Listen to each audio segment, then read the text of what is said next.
Temos que saber explorar isso aí. Então, temos tido muita dificuldade para transformar esse potencial em poder. E temos desafios políticos, econômicos e psicossociais. Tá? E aí eu coloquei que está na moda agora essa discussão parlamentarismo orçamentário, quando eu estou falando aqui em desafio político. Então eu acho que a coisa tem que ficar mais ou menos esclarecida, né? E aqui nós temos parlamentares, estamos com senadores, deputados federais, né, que estão acompanhando muito bem esse assunto. Uma coisa muito clara, né, dentro da minha visão, e eu vou falar aqui a minha visão, eu acho que é uma das tarefas fundamentais do Legislativo definir o orçamento. Né? O Executivo faz uma proposta orçamentária e o Legislativo ele define exatamente o que vai para a agricultura, o que vai para o meio ambiente, o que vai para a saúde, o que vai para a educação. O orçamento sempre foi uma peça de ficção aqui no Brasil. Ano passado o Congresso votou, o orçamento é impositivo, né? Até para acabar com a questão dos restos a pagar, que é uma bola de neve que vai rodando, né? A maioria não tem noção disso aí, mas o governo ele joga, né, recursos para o ano seguinte, que são os chamados restos a pagar, é algo que ele empenhou, não liquidou, e com isso, essa bola de neve vai avançando. Já teve momentos aí na esplanada dos ministérios, onde tinha ministério que não tinha recurso para aquele ano, porque ele tinha que pagar todo o financeiro do ano anterior.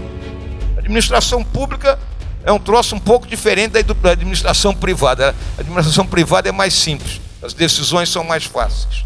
Tá? O que está ocorrendo agora esse ano? Com o orçamento impositivo e no reestudo que o Congresso fez, não é, do que era a proposta orçamentária do governo, se chegou à conclusão que dentro das despesas obrigatórias tinha um X ali em torno de 16, 17 bilhões que estavam a mais, que portanto poderiam passar para as despesas discricionárias. Esses 16 bilhões, somado com mais 13 e pouco bilhões que estavam fora de condução qualquer ali, fora de qualquer inserção, compõem os famosos 30 bilhões que estão em discussão como sendo da emenda do relator. Qualquer senador me corrija se eu estou errado. Estou indo bem, né? Estou indo bem, Jorginho. Então tá bom. Então é isso que está em discussão. Então nós temos que acertar. Quem é que executa o orçamento? É o Executivo. O Executivo é que tem os projetos. Então é uma questão daquela tríade que eu falei. Vamos ter clareza, vamos ter determinação e vamos ter paciência e vamos chegar a um acerto. Então não tem parlamentarismo orçamentário. O que tem hoje, sim, é o Congresso buscando exercer parte daquilo que é a sua prerrogativa. E o Executivo também tem que exercer a dele. Né? Então se há uma zona cinza, uma zona de conflito, vamos acertar isso aí. Então essa é a situação que a gente vive. E que isso, o que acontece? Leva a que se julgue que existe uma crise na democracia liberal. Né? O regime democrático começa a ser colocado em xeque. Por quê? Porque nas últimas décadas viram o declínio do número de pessoas empregadas pela agricultura, as indústrias que migraram de um país para outro, o surgimento de empregos temporários, né? A uberização, vamos colocar assim, a tecnologia dissolvendo indústrias, né? Aqui, um estado forte em indústria, todos sabem que se não avançarem tecnologicamente, não vão conseguir competir. E sem competir, não consegue vender seus produtos. A classe média estagnada salarialmente e se achatando, né? E isso resultando num enorme aumento da desigualdade, que traz um problema sério para todos os governos em todos os níveis. Tá? O tribalismo excessivo que vem, aí o nós contra eles o tempo todo, né? Não existe mais o cinza, ou é preto ou branco, não tem mais cinza nisso aí. Tá? A volta do protecionismo, o ressurgimento do nacionalismo, então uma desglobalização, cujo exemplo mais claro é o Brexit. Né? Vamos ver o que vai acontecer disso aí. E uma onda de protestos generalizados na Europa, na América do Sul, na China, olha lá que está lá em Hong Kong. Né? Então, protestos em todos os lados. E isso gera medo, ansiedade e raiva. Então, depois de um longo ciclo de endividamento global, surgiu um mundo propenso a crises políticas. Estamos vivendo a transição do modelo político-econômico pós-Segunda Guerra Mundial, que já vão fazer 75 anos do seu fim, não é? Para um outro ainda desconhecido. E a nossa América do Sul?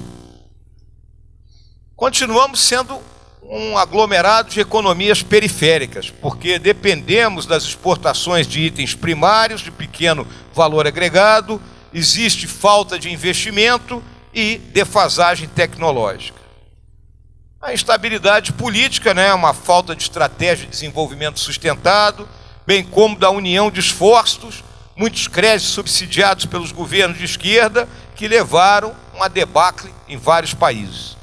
E a insegurança institucional, com disfunções políticas, o populismo, o autoritarismo, falta de confiança na classe política, corrupção e desigualdade.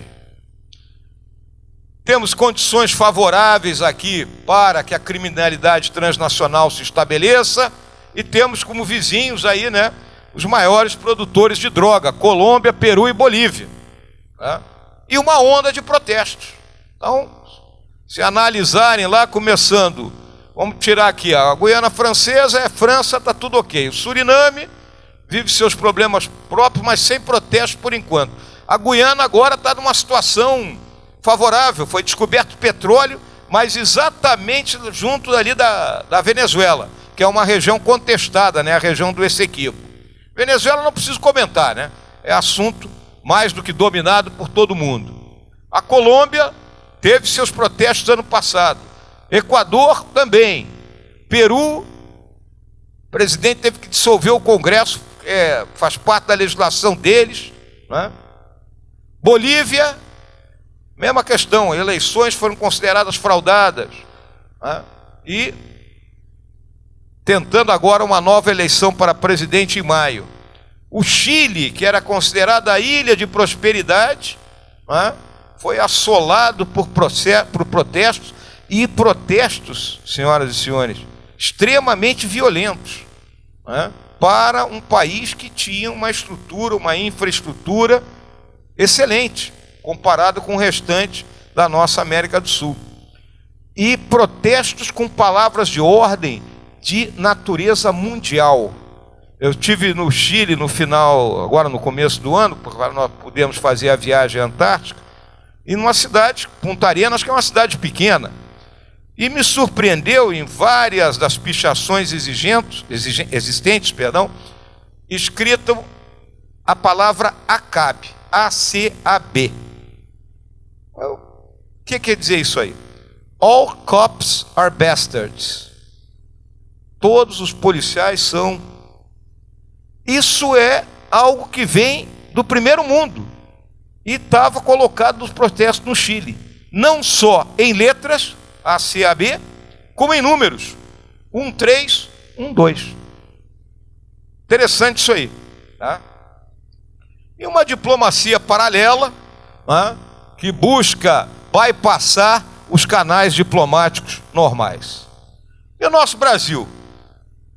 Nosso Brasil, olha, porte estratégico é fantástico, não é? O que nós temos aqui dentro em termos de riquezas naturais, em termos de população, em termos de distribuição espacial, não é? Em termos de diversidade, é algo que nos dá uma vantagem significativa, mas nós temos que saber explorar isso aí. Então, temos tido muita dificuldade para transformar esse potencial em poder. E temos desafios políticos, econômicos e psicossociais. Tá? E aí eu coloquei, que está na moda agora, essa discussão parlamentarismo orçamentário, quando eu estou falando aqui em desafio político. Então eu acho que a coisa tem que ficar mais ou menos esclarecida, né? E aqui nós temos parlamentares, estamos com senadores, deputados federais, né, que estão acompanhando muito bem esse assunto. Uma coisa é muito clara, né? Dentro da minha visão, e eu vou falar aqui a minha visão, eu acho que é uma das tarefas fundamentais do Legislativo definir o orçamento, né? O Executivo faz uma proposta orçamentária e o Legislativo ele define exatamente o que vai para a agricultura, o que vai para o meio ambiente, o que vai para a saúde, o que vai para a educação. O orçamento sempre foi uma peça de ficção aqui no Brasil. Ano passado o Congresso votou, o orçamento é impositivo, né? Até para acabar com a questão dos restos a pagar, que é uma bola de neve que vai rodando, né? A maioria não tem noção disso aí, mas o governo ele joga, né, recursos para o ano seguinte, que são os chamados restos a pagar, é algo que ele empenhou, não liquidou, e com isso, essa bola de neve vai avançando. Já teve momentos aí na esplanada dos ministérios, onde tinha ministério que não tinha recurso para aquele ano, porque ele tinha que pagar todo o financeiro do ano anterior. A administração pública é um troço um pouco diferente da administração privada. A administração privada é mais simples, as decisões são mais fáceis, tá? O que está ocorrendo agora esse ano? Com o orçamento impositivo e no reestudo que o Congresso fez, não é, do que era a proposta orçamentária do governo, se chegou à conclusão que dentro das despesas obrigatórias tinha um X ali em torno de 16, 17 bilhões que estavam a mais e que, portanto, poderiam passar para as despesas discricionárias. Esses 16 bilhões, somado com mais 13 e pouco bilhões que estavam fora de condução qualquer ali, fora de qualquer inserção, compõem os famosos 30 bilhões que estão em discussão como sendo da emenda do relator. Qualquer senador me corrija se eu estou errado. Estou indo bem, né? Estou indo bem, Jorginho. Então tá bom. Então é isso que está em discussão. Então nós temos que acertar. Quem é que executa o orçamento? É o Executivo. O Executivo é que tem os projetos. Então é uma questão daquela tríade que eu falei. Vamos ter clareza, vamos ter determinação e vamos ter paciência e vamos chegar a um acerto. Então não tem parlamentarismo orçamentário. O que tem hoje, sim, é o Congresso buscando exercer parte daquilo que é a sua prerrogativa. E o Executivo também tem que exercer a dele, né? Então, se há uma zona cinza, uma zona de conflito, vamos acertar isso aí.